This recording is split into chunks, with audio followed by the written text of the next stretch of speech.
I feel very honored to do this.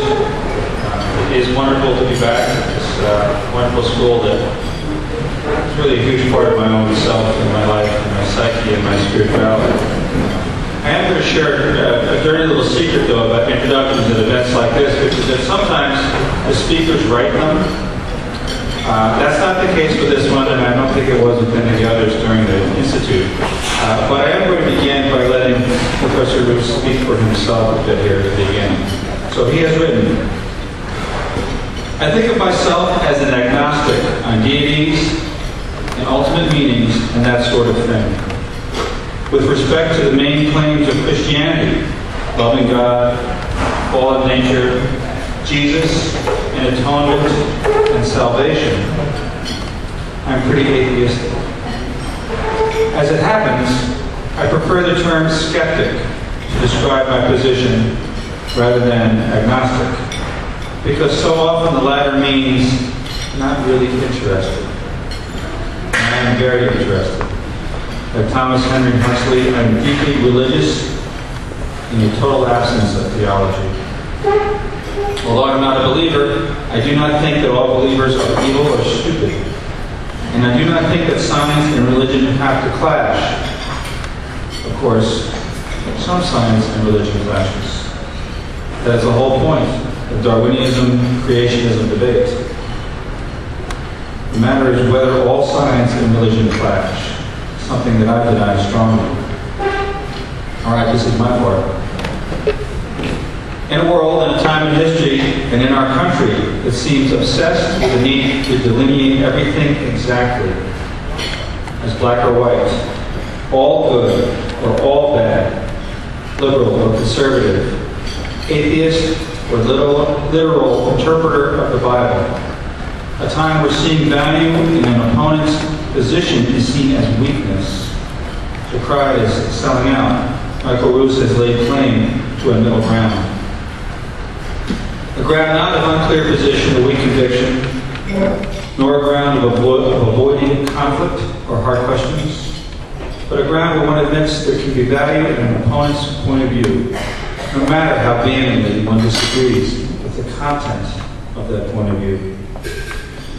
A ground that admits that while an intellectual opponent might be wrong, it does not follow that he or she has nothing of value to say. It does not follow that his or her position has no legitimacy at all, and it does not follow that he or she must be a fool to believe it. I tell my philosophy students that when we come to an idea or belief with which they disagree, one of the things that they must do as they think about it, and before they critique it, is to ask themselves, why do smart people believe this idea I am so sure is wrong? In essence, they must ask themselves, what is it about this idea that I am missing? Where is the truth in it? In what ways might it be true, or at least not absurd? Professor Ruse, though clear and firm in his convictions against theism and specific religious doctrines and beliefs, is nevertheless willing and happy to engage with those whose ideas he disagrees with, and even seek out the ways in which those ideas have substance and power. And he has noted with great sorrow, and even disdain, that even though he might agree fundamentally with the content of their ideas, the positions of many on his own side, those he calls the new atheists, are weak and undermine themselves when they disparage with utter contempt those who hold a different view. As a philosopher, he says it saddens him to see the philosophical weakness of so many whose ideas he might hold as well. Professor Ruse knows truth is more elusive than we would like, that no one holds it exclusively, and so we should listen to each other, engage with each other, honor each other, even in the midst of disagreement. While it may be simplistic to say the truth is in the middle, such a claim is more accurate than to say my position is the only legitimate one. The title of his talk tonight, Making Room for Faith in the Age of Science, says it all. It need not be an either or. So let me close with the return of Professor Ruse's own words, this time from his latest book, I think it's his latest, Science and Spirituality. I accept and love science. I want to ask about the nature of science and its limits. I want to see if indeed science is truly so antithetical to religious thinking. I am simply interested in the nature of science, its scope, and its limits, and in light of this, in what the Christian can legitimately say and claim. And finally from him, I am a philosopher. I truly believe the quest for understanding is in itself a noble enterprise. So some details. Dr. Ruse taught at the University of Gulf. Did I pronounce that wrong? I asked the pronunciation. I have forgotten it. In Ontario, Canada for 35 years. Since his retirement from there, he has been the Lucille T. Werkmeister Professor of Philosophy and Director of the Program in the History and Philosophy of Science at Florida State University. He is the author of many books, including a trilogy on the science-religion relationship. The first one, Can a Darwinian be a Christian? The relationship between science and religion. The second, The Evolution-Creation Struggle. And the third, the one I mentioned above, Science and Spirituality, Making Room for Faith in the Age of Science. In 1986, he was elected as a Fellow of both the Royal Society of Canada and the American Association for the Advancement of Science. He has received honorary doctorates from the University of Bergen in Norway, McMaster University in Ontario, Canada, and most recently the University of New Brunswick in New Brunswick, Canada. He was a key witness for the plaintiff in the 1981 test case McLean v. Arkansas, challenging a state law permitting the teaching of creation science in the Arkansas school system, in which the federal judge ruled the state law was unconstitutional. Along with several other scholars, Ruse delivered the 2001 Gifford Lectures in Natural Theology at the University of Glasgow. His two lectures on evolutionary naturalism, a Darwinian understanding of epistemology, and a Darwinian understanding of ethics, are collected in the edited volume Nature and Limits of Human Understanding, which I think I will buy. And Dr. Ruse founded the Journal of Biology and Philosophy and has published numerous other books and articles. I am probably missing a number of other honors. But as I said at the start, I wrote this, and I did not give him a chance to edit it. So any omissions are my fault entirely. It gives me great pleasure. It is an honor indeed to turn the podium over to him, Professor Ruse.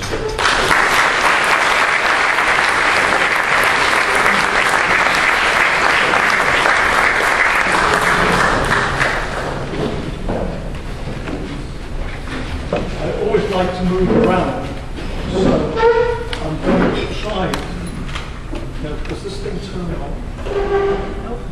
Oh, it says on and off. It's off. Now you can hear it, right? Good. Okay. I'm sorry that, first of all, I should say that I now do, in fact, believe in original sin. I've got 3 Cairn Terriers. Anybody who's had 3 Cairn Terriers knows all about original sin.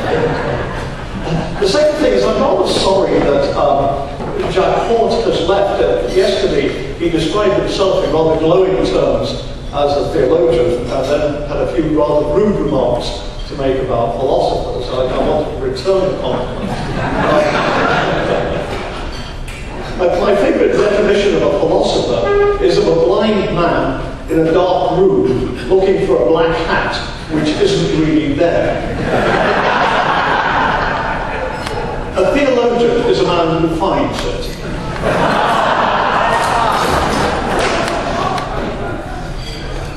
I'm off. There we go. So my talk, obviously, is taken from the title of my talk, is taken from Immanuel Kant, where he said he had to destroy reason to make room for faith. Of course, Kant didn't destroy reason, but he did try to make room for faith. And that's very much what I want to do tonight. I'm not arguing for religion, I'm not arguing against religion. My question is very much, if you accept science, and I certainly do, then the question is, what's the place of religion? Is there a place of religion? And I pick up on what Jack said yesterday. I think that there's 2 rather vocal groups in our society at the moment who want to deny the possibility of this. On the one hand, we've got the new atheists, and on the other hand, we've got people like Bill Dembski, the intelligent design theorists, and the, what should I call them, the radical evangelicals generally. And I think that they come together, as extremes often do, in trying to deny the possibility of compatibility with modern science.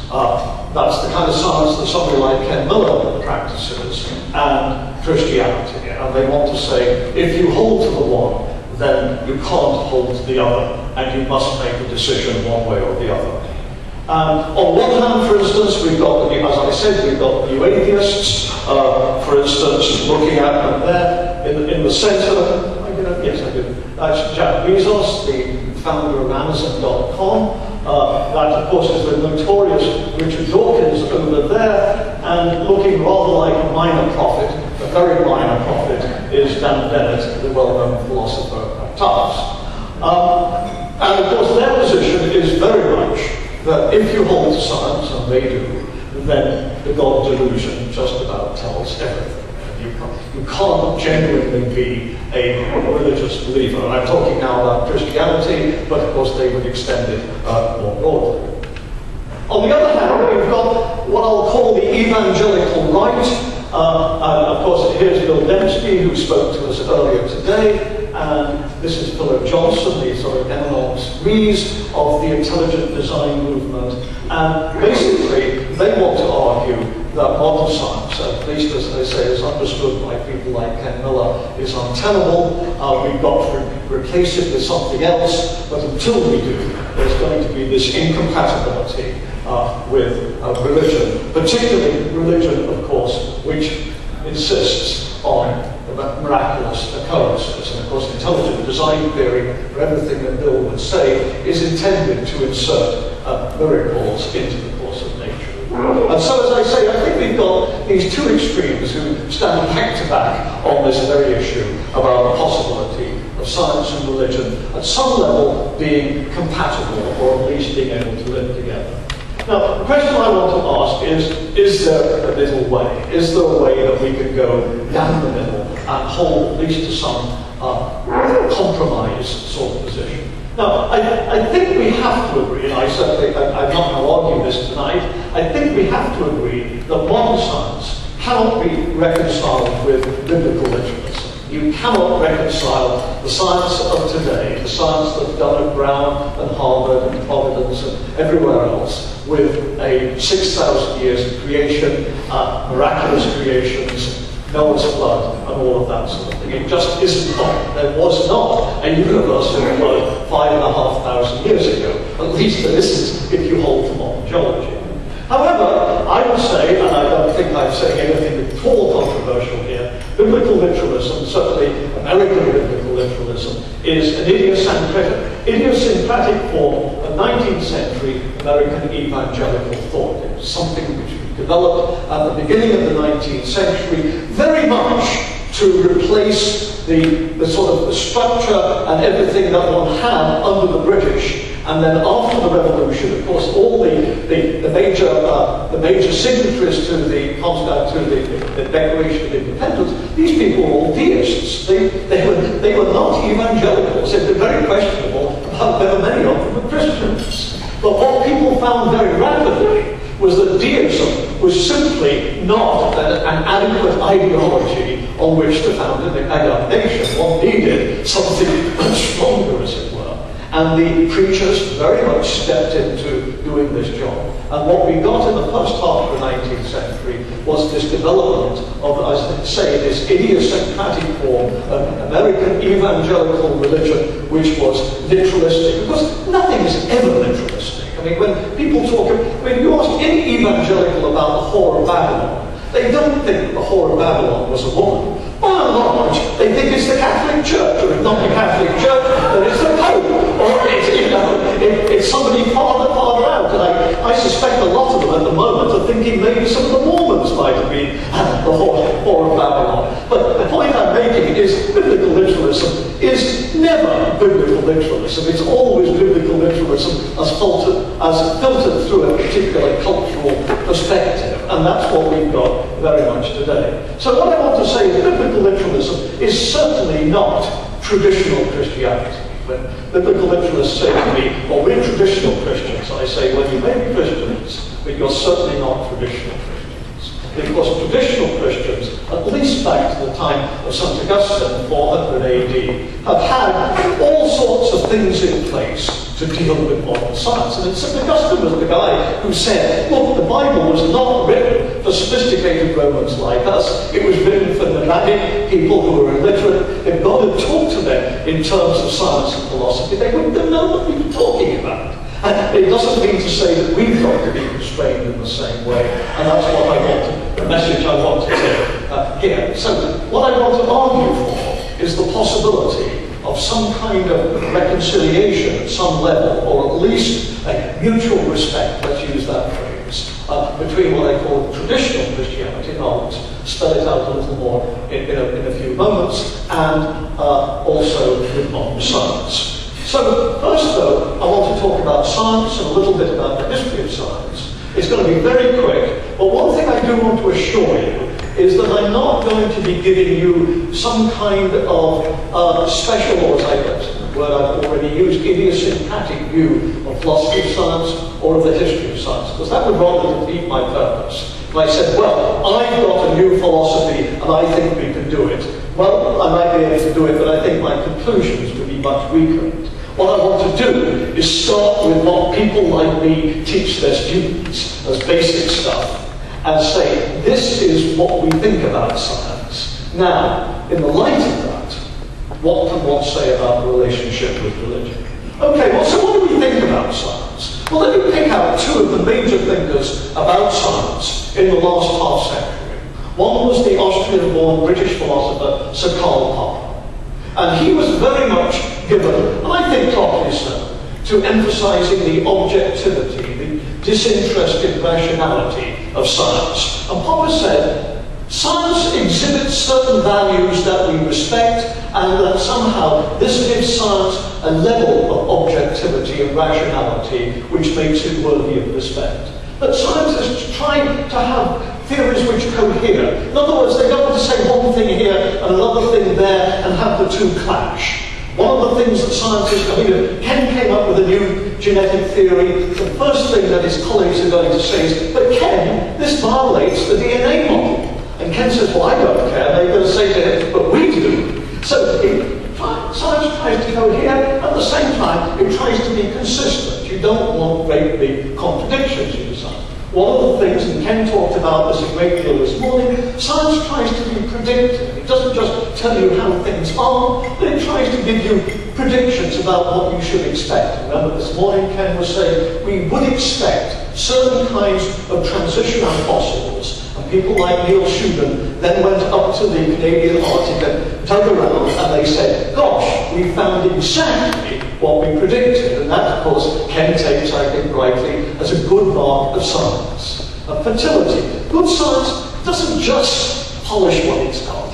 It stimulates you to think about different ideas, the sorts of things we've seen, again in Ken's area in the last 30 years, that all sorts of new ideas come out about development. And molecular biology doesn't just tell you that you've got the double helix, it says there should be some very interesting questions here about the development. And of course, then one looks and one finds all sorts of fascinating things. Say, for instance, that fruit flies, Drosophila, and humans share the same genes. And science would say, gosh, that's fantastic. We never dreamed of that. And that's what makes for not just a predictive science, but one which is fertile, that pushes you in new direction. Good science looks for unification. Good science says, oh, I've got a theory which not only explains Darwin's finches over here, but which also explains fruit fly development over here. And somewhere in the middle tells me about fish fossils I'm going to find in the Canadian Arctic. All over, nothing makes sense except in the light of evolution. It's unificatory. Simplicity, good science, and you're a mathematician, or mathematicians here will know exactly what I'm talking about. You set a problem. A student comes back the next day absolutely exhausted with a 5-page proof of the problem. And you say, well, that's very good, but you know you can do it in 2 lines like this. And it's at that point that the student really wants to kill you. But of course, the student realizes that in math particularly, but also in science, that elegance is really important. As soon as Watson and Crick published the double helix, everybody said, oh my God, it's so simple, it's so great, it has to be true. Something that simple can't be wrong. And of course, Popper himself made a great deal about falsifiability, which I would want to argue basically is included in all of these. Science is always, as it were, putting its neck on the chopping block. Science is always saying, well, you know, it's like the heavyweight champion of the world. You're as good as you are until the next challenge. And that's what science is all about. Now, Kuhn, I don't think disagreed with any of that. Thomas Kuhn, I don't think disagreed with any of that. But Kuhn said, we've got to remember, though, we've got to recognise that there's much more of a kind of social and human, cultural dimension to science. And if we just think of science as disinterested rules of reason, we're going to miss an awful lot of the scientific experience. And what Kuhn made a great deal of was metaphor. He said, because in fact, Kuhn, we all know the term paradigm, but later on Kuhn said, I think of paradigms in a certain sense as being metaphors. Metaphors which are ways of looking at things, ways that we sort of look at things. My love is like a red, red rose. I start to think of my love as being flower-like, as being fresh, as being beautiful, as all of these sorts of things. It's a new way of thinking about things. And of course what Kuhn pointed out, that all of science works through metaphor. That we think of force, work, attraction, spring, big bangs. There was no bang when the Big Bang occurred. There was no bang at all. But Big Bang captures what was going on there. So it's a metaphor. It's not literally true in one sense, but it's a perspective on trying to understand reality. Of course, you get this right the way through biology, struggle for existence. Darwin said, most of the time there's no struggle, and it's not for existence, it's for reproduction.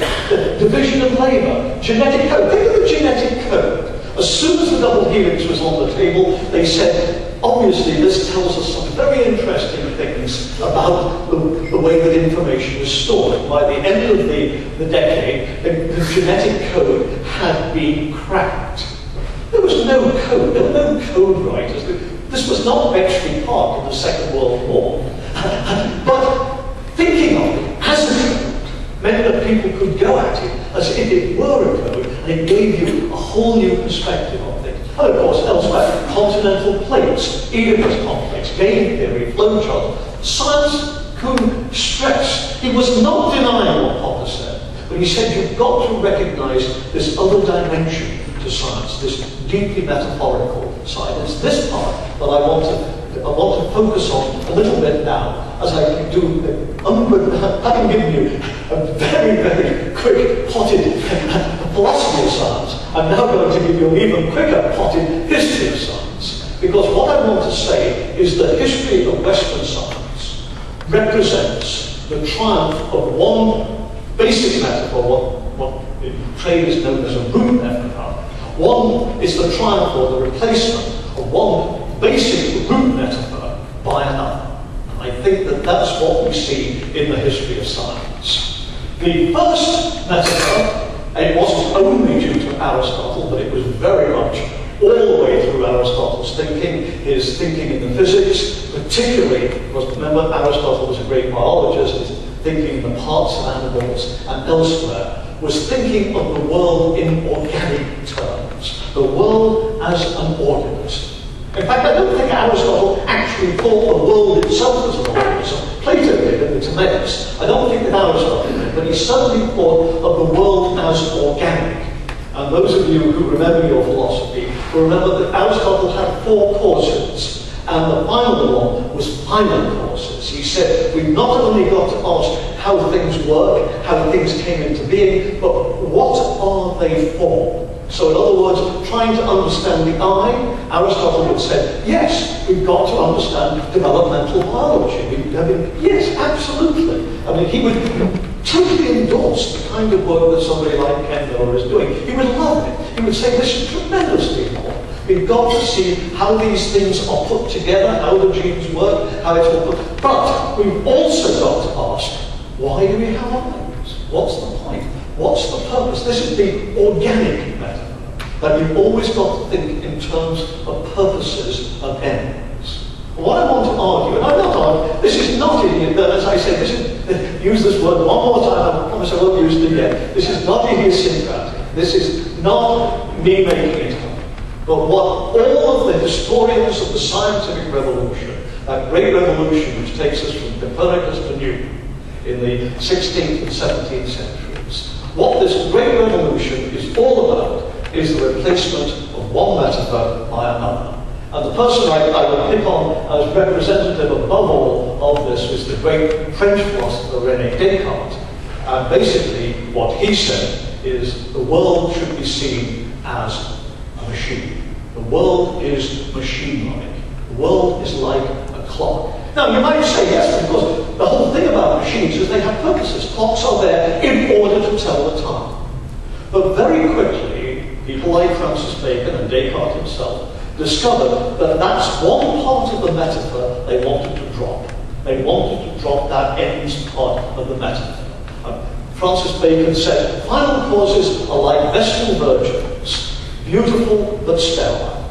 And basically, that's what happened. The final cause went, as one of the greatest historians of the scientific revolution said, God became a retired engineer. It wasn't that people quit believing in God, but they wanted to stop believing that God had made the world for a purpose. I mean, of course they believed God had made the world for a purpose, but it wasn't part of science. It wasn't part of science.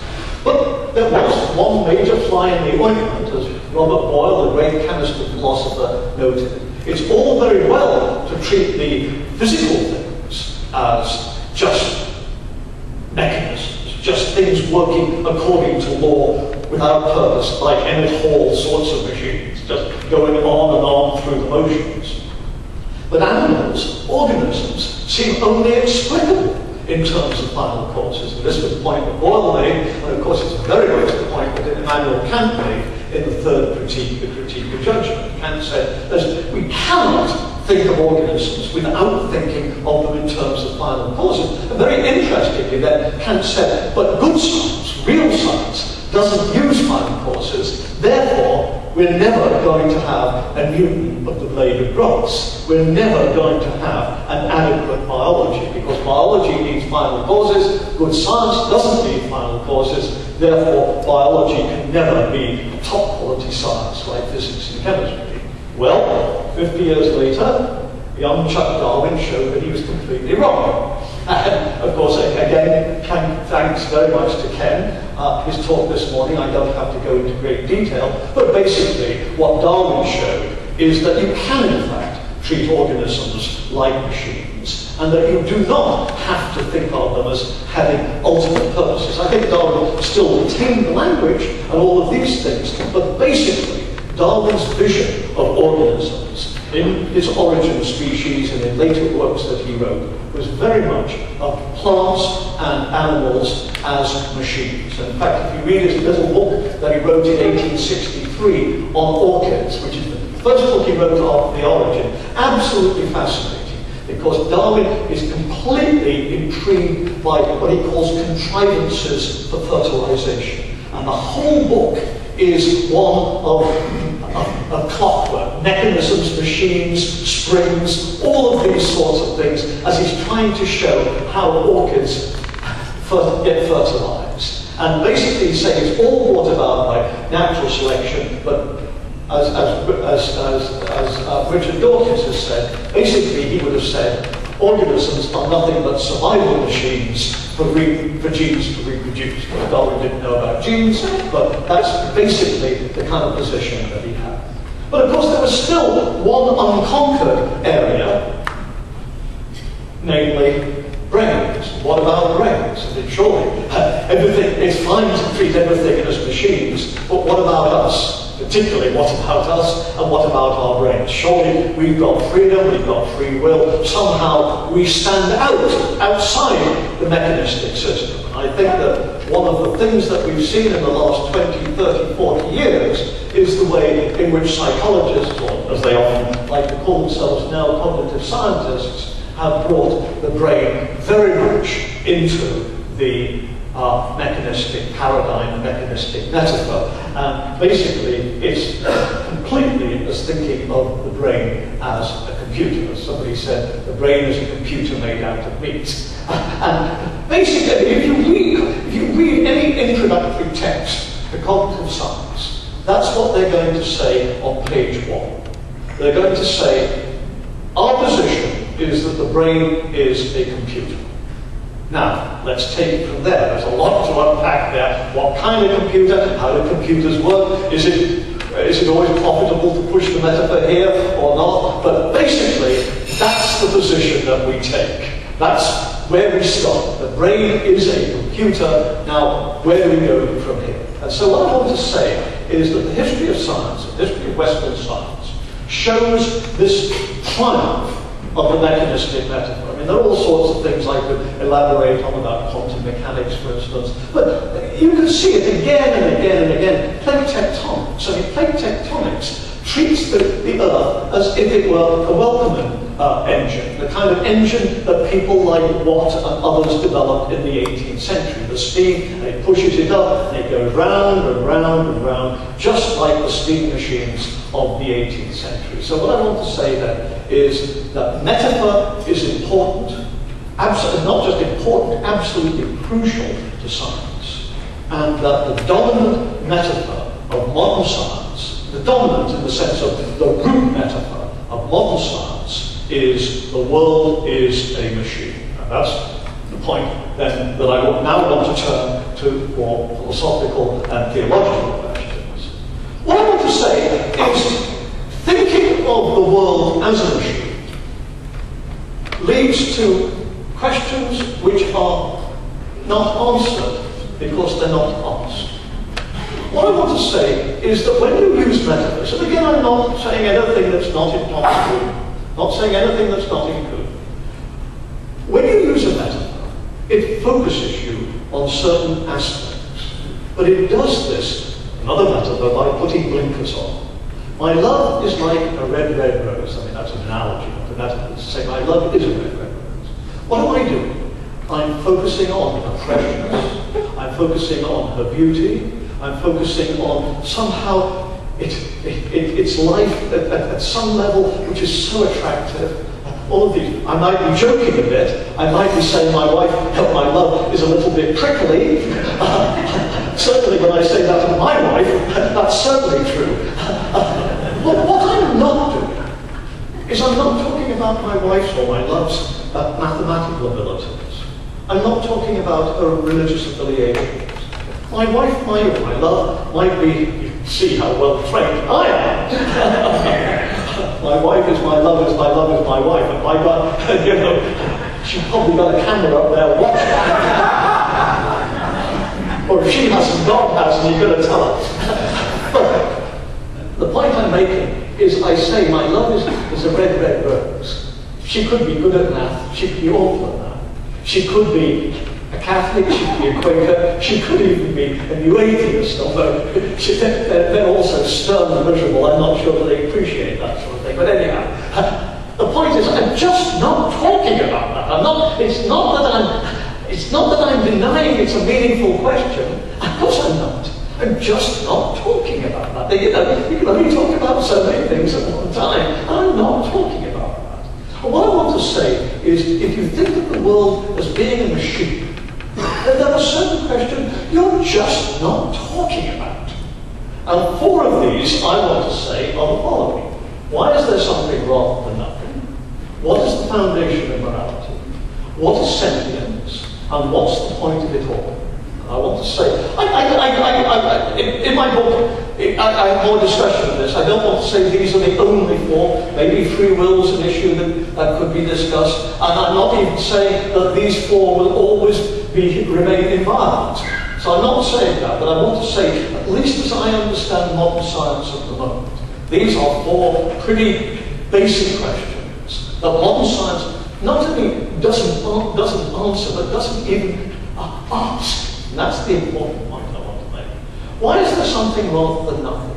Because I want to say machines are rather like cooking. First you take your hair, and they don't talk about ultimate origins. If I'm trying to explain, let's say, the internal combustion engine, I might well want to talk about the metal that it's made from, and why certain parts are made from hard metals and other parts are made from softer metals, because this reduces friction. If you've got two hard metals, you get friction. If you've got two soft metals, you get friction. But if you've got a soft and a hard metal, you don't. Of course. Or I might say, well, you know, at the moment, the Canadians are being rather difficult in letting us have their raw supplies, so we're having to go elsewhere to find certain materials. Of course, I'm going to talk about those sorts of things. But ultimately, I'm going to take my steel, my iron, my plastic as a given. I'm going to say, well, take your plastic, take your steel, take your oil, and now let's see what we can do with it. So I want to say, that's the first question. Why is there something rather than none? What are the foundations of morality? Well, this is nothing new, of course. David Hume said, you cannot go from is to all. Machines just aren't to be good, used for good or ill. And the example I like to use is an instrument of execution, let's say a hangman's rope. I'm violently against capital punishment, but I expect there are many people, probably a lot of people in this room, if they had Adolf Hitler there, strung up with the rope around his neck, would have absolutely no hesitation in pulling the lever. You would call it the lever. The point is, the rope itself is not a moral thing. The morality comes from the way in which we're going to decide to use it. And I want to say the world's machine is neither good nor bad. It's not that it's evil. That's not what I'm saying. I'm saying it's not the sort of thing in itself that could be good or bad, any more than Tuesday could be tired or not tired. It's just, as we philosophers call it, a category mistake to use that kind of language. I want to agree, what is sentience? Now, this is very controversial, and somebody like Dan Dennett or Paul and Patty Churchland would disagree with me, but I want to say, I think Leibniz was right, that machines don't think, they're just not conscious, that basically machines are just mechanisms, and ultimately, I don't think that, I just don't think we're even scratching on the body-mind problem. I mean, I don't, take that very carefully, I'm not dissing cognitive science, of course I'm not. I'm not saying that we don't know an awful lot about how the brain functions and how this affects our sense of smell or any of these sorts of things, because I'm not denying any of that. But I want to say that the phenomenological experience of consciousness seems to me not to be even scratched by saying that the brain is a computer, because computers don't think. That's all there is to it. And if you want to say that computers do think, then I think they how in 2001, then I want to say that at some level they transcended being just machines. And what is the meaning of it all? Now, Stephen Weinberg, the Nobel Prize winner who likes to pontificate on these things, says, the more I study the universe, the less I see meaning in it. And I want to say, friend, why on earth would you think that it would be otherwise? Why on earth would you think that it would be otherwise? You've started off with the assumption that God is a retired engineer. Why are you now criticizing him for being in Florida playing shuffleboard? I mean, you've taken God out of the picture. Why blame him now for not being back at one of the Ivy League schools worrying about these things? Can't the guy have retirement along with Elvis and everybody else in Florida? I mean, because the machine has been has taken meaning out. God is a retired engineer. So I want to focus on these four things, which I want to say that it's not that science answers them badly. It's just that science doesn't tackle them. That's the point I want to make. And there's a reason why science does. And this is, I think, is tremendously important. I'm not pulling them just out of hand. There's a reason why science doesn't answer them. Because science is committed to the machine metaphor. That's the point I want to make. Well, now, what do you do from here on? Well, you could be like, you could really be a skeptic. You could say, I think these are mysteries. I have no answer to these. I think they're ultimate mysteries, and they puzzle me, they amaze me, they fill me with a sense of awe, but I have no answer. And I think I'm 72 now, so I'm getting to the point where I have to think about these things, and I really think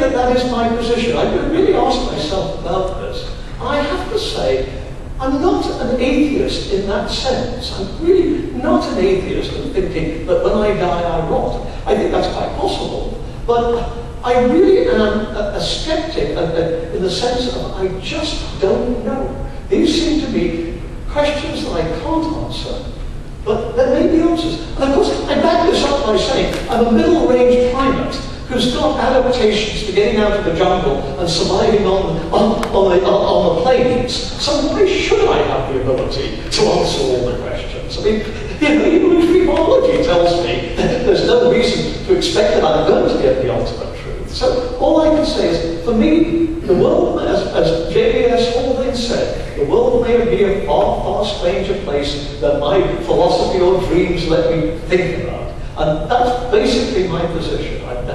I have this kind of agnosticism, I call it a gentle agnosticism. And, I get up there in the pearly gates, and St. Peter says, well, I'm going to have to answer, just as Bertrand Russell said he was going to answer. Sorry, God, not enough evidence, not enough evidence.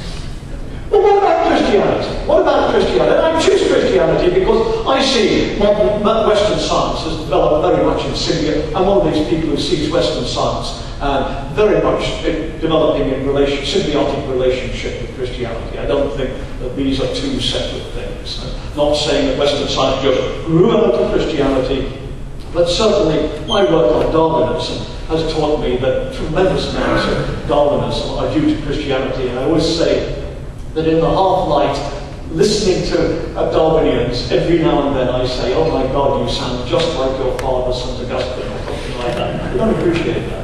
What about Christianity? By the way, I have to mention this painting. This is an early Vermeer. It's in the Scottish National Gallery. Of course, it's of Jesus with Mary and Martha. And I think it's not quite classical Vermeer, but I think it's just one of the absolutely most beautiful paintings in the world. So if you can bring yourself to go to Scotland, which is a wonderful country but filled with Scots, do please go to Edinburgh, which is, joking apart, is one of the most beautiful cities in the world. Go to the National Gallery, which is on Princess Avenue or Lane, or what it's called, just next to the Scott Memorial, and do look at the Vermeer. It is truly one of the world's greatest paintings. Christianity. Well, why is there something rather than nothing? I find it very interesting. I've noticed in the talks of the last couple of days how all of these questions have come up. Why is there something rather than nothing? Well, of course, the Christian has the answer to this. There's something rather than nothing because a good God, freely, out of his own love, decided to create a world. Now notice, this is not a scientific answer. And the worst thing that the Christian can do is to try to turn it into a scientific answer, because that way leads to disaster. Don't do as Pope Pius XII said, oh, well, now we've got the Big Bang, this confirms Genesis. The Big Bang does not confirm Genesis. The Big Bang has sort of all to do, if I can use a technical philosophical term, it has absolutely nothing all to do with Genesis. It's not, Genesis, the Bible, Christianity is not about creation in that sense. It's about why there is the very existence of anything at all. If you like to think of the Big Bang as somehow going horizontally, then this is a question which goes vertically. Even if the world is eternal, according to the scientists, it still makes sense to ask, why is there something rather than nothing? Now, I think you've got to put constraints on this, that it has to be a good God. I'm now convinced that this God has to be a necessary being, otherwise you get caught in the sophomores argument about what created God, that Richard Dawkins seems to think that he invented. But of course, people like Anselm, particularly Aquinas, have worked on this. And I want to say, you've got to work on it. And somebody like me is quite free to say, I don't find your answers adequate. So I'm not saying I think Christianity is beyond criticism. Please understand that. What I'm saying is, I don't think empirical science can lay a finger on it. It's a different argument. So it's quite open for me to argue with Christians about their position. And it's quite open for me to say, I don't find the notion of necessary being coherent. But that's a philosophical or theological argument, and not a scientific argument. That's the point I want to make. So I want to say that Christians clearly then have offered an answer to this, that there's a world which was created by a good God freely out of love. You must notice that this cannot and must not be a scientific answer. What is the foundation of morality? Again, it cannot be a scientific answer.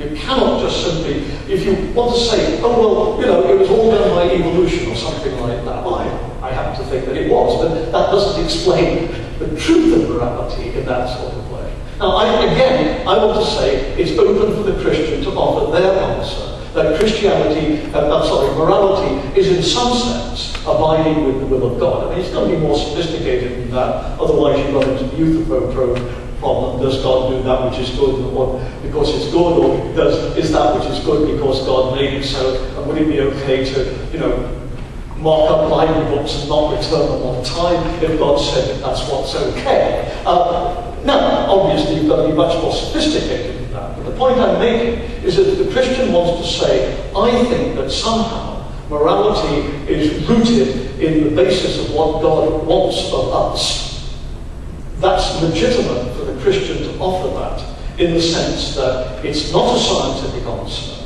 and science, again, as I want to say, cannot lay a finger on it. I think it's more sophisticated than that. I'll get to that in a moment.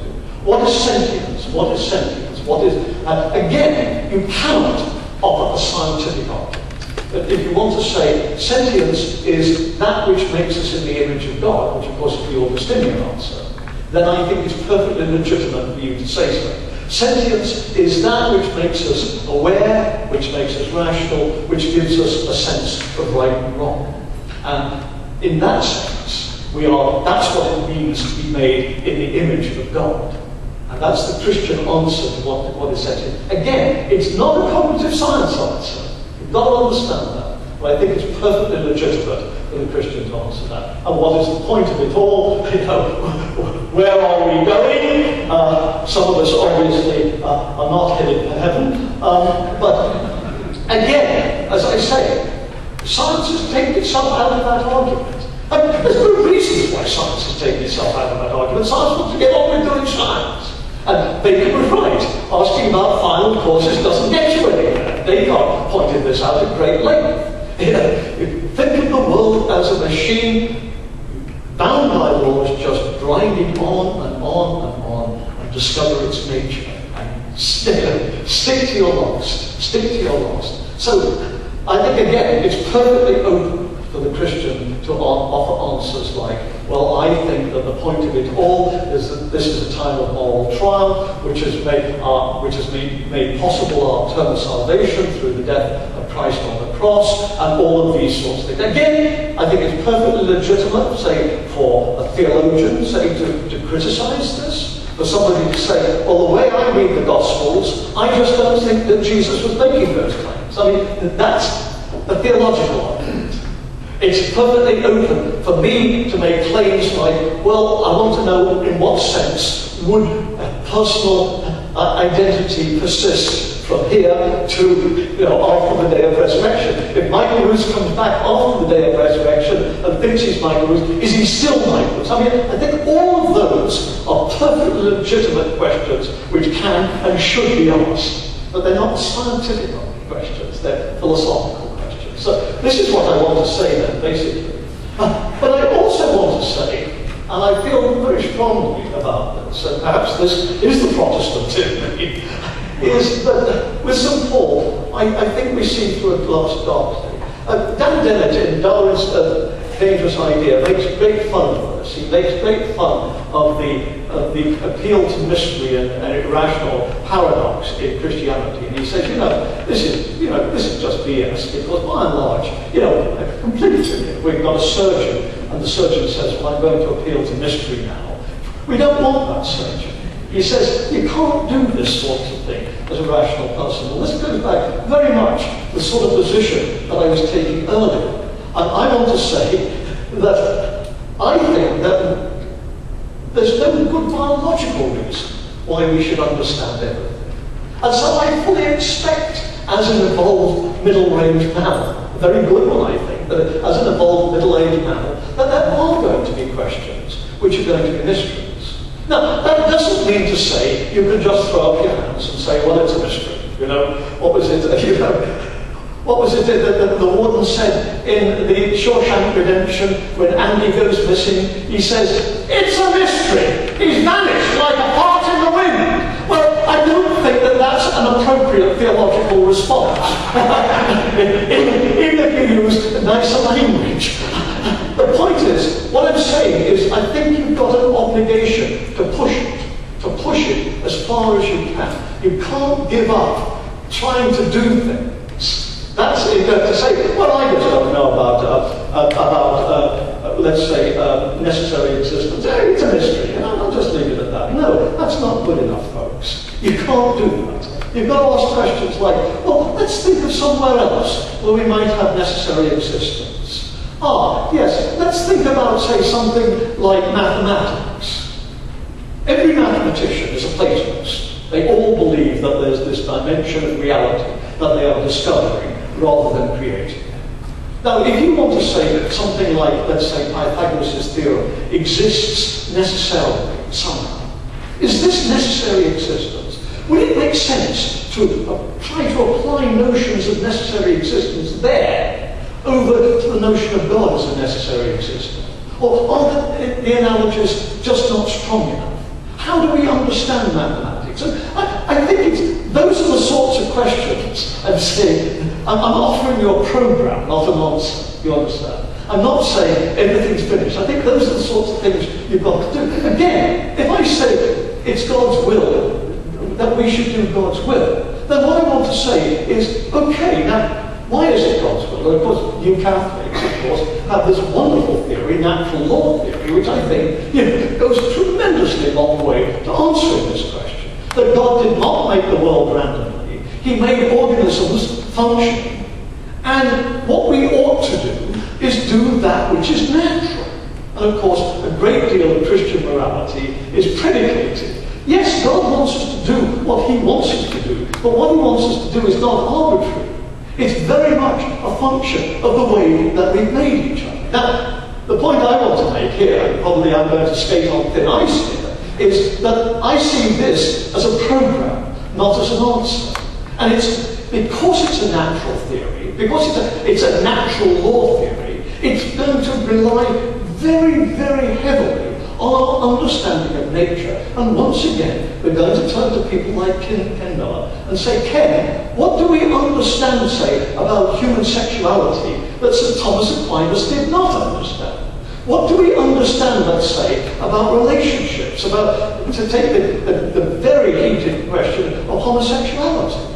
I mean, at one level, it seems so obvious that God made our genitalia in certain ways just to procreate, and that's what's natural, and that's an end to it. But of course, we've altered things ourselves so dramatically. For instance, by modern medicine, I was just in Kenya, where they had 7 million people in 1963 when it went independent. They've now got 43 million. They're adding 1.5 million every year. They're predicting 150 million people in a land which once had 7 million. Now, is this a good thing? Is this what God wanted? Is this following natural law? Or do we have to say, well, yes, of course it's a good thing to prevent infantile paralysis. Of course it's a good thing to eliminate smallpox and these things. But if we're going to do this, ought we recognize, for instance, that as people like Ken's group would tell you, that sexuality, for instance, is not just for reproduction, but that sexuality, particularly among species like ourselves, which have a great deal of need of parental care, which need males to be around, that any biologist will tell you today that sex functions very much as a pair bonding mechanism, just as much, if not more, than just actual reproduction. So I'm not offering you answers now. But what I'm saying is that my position is not what, here you are folks, now go home, I've solved it. What I'm trying, like I said about science, the best sciences are fertile. And what I want to offer you is something which is a program for thinking about these things and being able to get on with thinking about these things rather than the rather sterile debates that I think we've got today. As I say, but ultimately, I think that we should recognize this level of modesty on both sides we are humans, we are limited, and that there may well be questions which we will never answer. But that doesn't mean that we should give up. And that basically is where I'm... Thank you.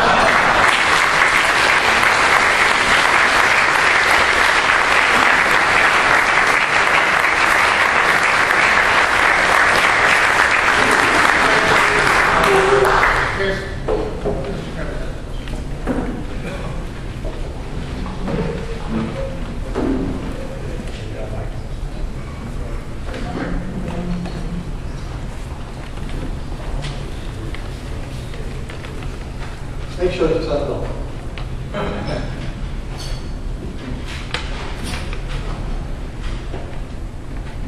I agree with most of what you said, but I want to ask something about a question.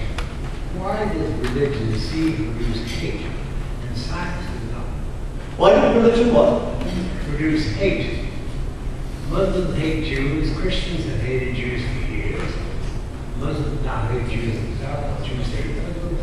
Why do we have this hate in our religion? And science does not seem to have any hate whatsoever? Well, remember, I don't know if you were here for John Watt's talk yesterday, but he said Reinhold Niebuhr said that original sin was the one thing which there was empirical evidence. And, you know, I really do, quite honestly, do take original sin very seriously in the sense that I think evolution has produced humans who are little lower than the angels, but afraid little higher than the apes.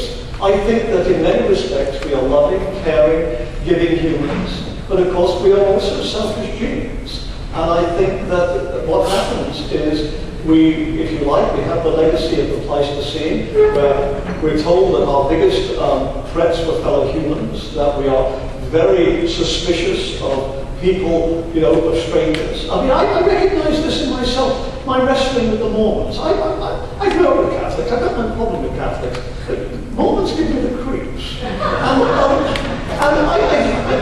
proud of that fact. I'm telling you, because I'm not proud of that fact. But somehow they are alien to me. They are alien to me. And I think that at one level, this is a perfectly natural human reaction. But I don't think it's a particularly nice one.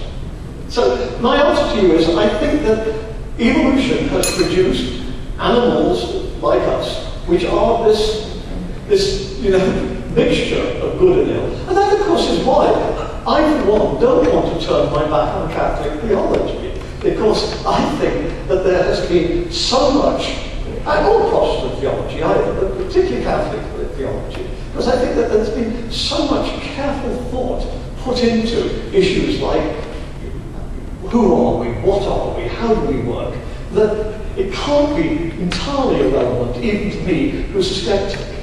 Yes, Ken? Wonderful talk, as always. The first of the 4 questions that you said science cannot even approach is, why is there something rather than nothing? Now, as I'm sure you know, my friend Lawrence Krauss, who is, I didn't realize that was a laugh line,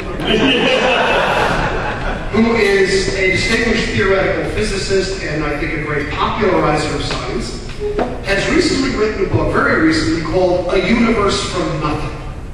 And what Lawrence has pointed out is that what most of us would consider to be empty space with nothing in it, in the presence of quantum fields, can suddenly produce elementary particles that go into and out of existence, literally out of nothing. So what he argues is that they've answered that question. And the question is that the matter and energy that we equate with existence does appear spontaneously out of nothing. And on the jacket of his book, a biologist, his name is Richard Dawkins, wrote a glowing endorsement saying, this solves one of the greatest mysteries of all. How do you react to Lawrence's assertion? I should say, as a preliminary, that Lawrence Krauss has said that philosophers put him in mind, or philosophers of science put him in mind of Woody Allen's joke. If you can't do anything, then teach. And if you can't teach, then teach gym. And he's likened my profession to the gym teachers of the academic world. I mean, I think Lawrence Krauss is showing exactly the kind of prudeness that I think that Richard Dawkins and these others do. He's completely missing the philosophical question. The philosophical question is not, can things jump in and out of existence?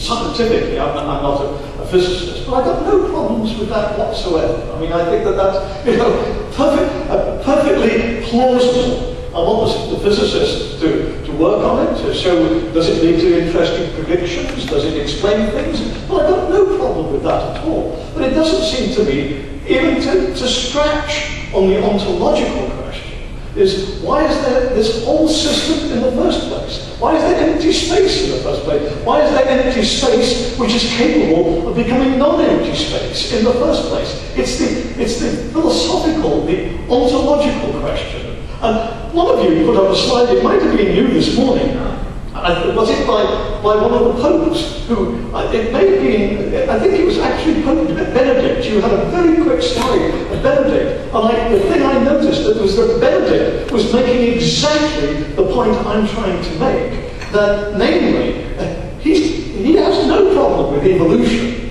The point is, evolution is not answering the theological come philosophical question, why is there something rather than nothing? And that, at the philosophical level, I would say Lawrence Krauss completely missed this. And of course, the very harsh review in the New York Times, I think, made that point. I've clashed with Lawrence since then. He's wrong.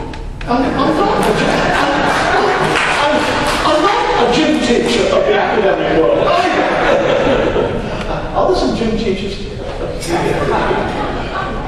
Let me suggest that anyone who thinks that only religionists have the market cornered on hate ought to try pursuing an academic degree in the sciences at the same time that they assert to be a professing and believing Christian. It is not an easy thing to do. We seem to be saying that if these two camps would just stay in their own corners, everything would be fine. And maybe that's oversimplification. But the trouble I see is that the Dawkins of the world are quick to eschew any notion of natural law, and then quickly turn around and suggest that all of those believers are pernicious and they're bad for society. And you wonder, where do you get your idea of bad? Well, I mean, what do I say about Dawkins? I mean, my review of his book, The God Delusion, was that I said it makes me ashamed to be an atheist. I mean, he's not only philosophically crude, he's historically crude too, isn't he? I mean, by claiming that Hitler was a Christian. Hitler was not a Christian. By claiming that Stalin was a Christian. Stalin was not a Christian. I mean, he just rides roughshod over history as much as he rides roughshod over philosophy and theology. I mean, the guy really thinks that he invented, that argument, what caused God? And then he says things like, well, God must be more complex, completely ignorant of the long theological tradition which says that God is the ultimate simple. I mean, when Mary Midgley criticized the selfish gene and said, Mary Midgley is a fellow philosopher, and said, it must be wrong because genes can't be selfish. I thought Dawkins had every right to get indignant and say, listen, Professor Midgley, until you make some effort to understand ideas about inclusive fitness and kin selection and these sorts of things, don't make that kind of criticism. You've got no right to do it. And I feel exactly the same way about Dawkins. Now, I appreciate what you're saying is that I'm sure you've got a lot of hatred and sneers and that sort of thing. That's the society we live in. I would suggest that attitude isn't just Dawkins, that it pervades academia. That's one of the reasons that this conference is so interesting. A lot of people are fascinated by this subject. Does it pervade academia? I mean, let's face up to it. It's easier for me to take the position that I take because I'm a full professor with tenure. And I've always, no, I'm serious about this, I've always been aware of this, that when you're a full professor of tenure, and you've got an age when Harvard is not going to call you, you're going to have a certain freedom. And I've been aware of this, living in Canada for many years. I felt, I've got this position, it's a moral obligation to use it and to say things which I believe, which might make people uncomfortable. You should hear me on the subject of college athletics sometime.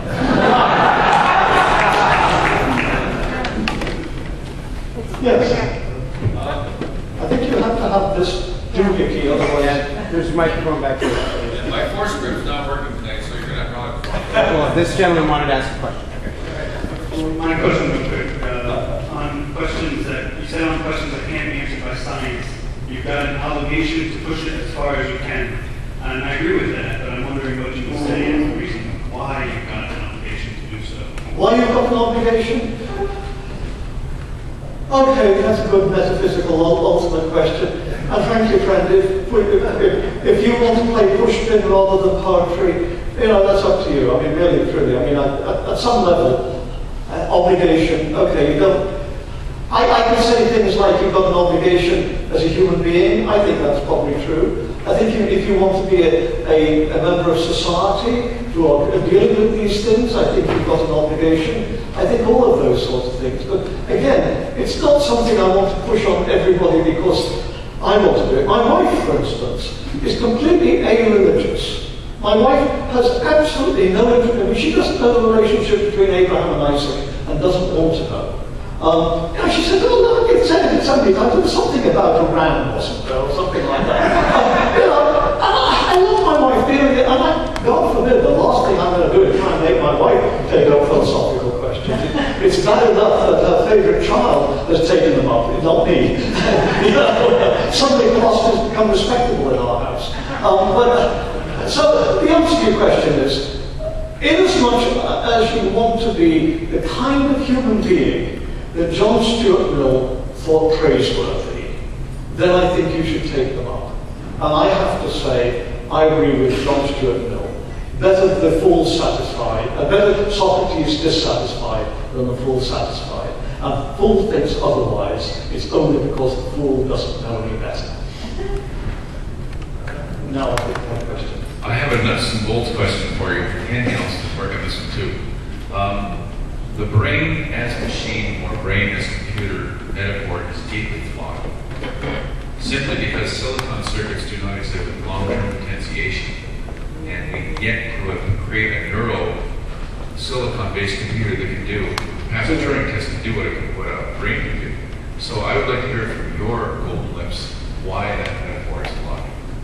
Well, I'm not sure that I mean, I'm not a cognitive scientist, and I really don't want to venture into areas that are beyond my ken. All I can say is it seems to me that cognitive scientists today have thrown a great deal of light on reasoning and issues like that. Now, you might want to say ultimately this is going to go nowhere, or it's going to be a flawed program or something like that. And you may well be right, but don't forget, all metaphors are metaphors. Nobody's saying that the brain is made of silicon, it's a computer made of meat. I mean, if you like, literally, the brain is not a computer, any more than literally organisms are not objects of design, at least not in that sort of sense, even though Ken and I talk quite cheerfully about the function of the Stegosaurus's plates.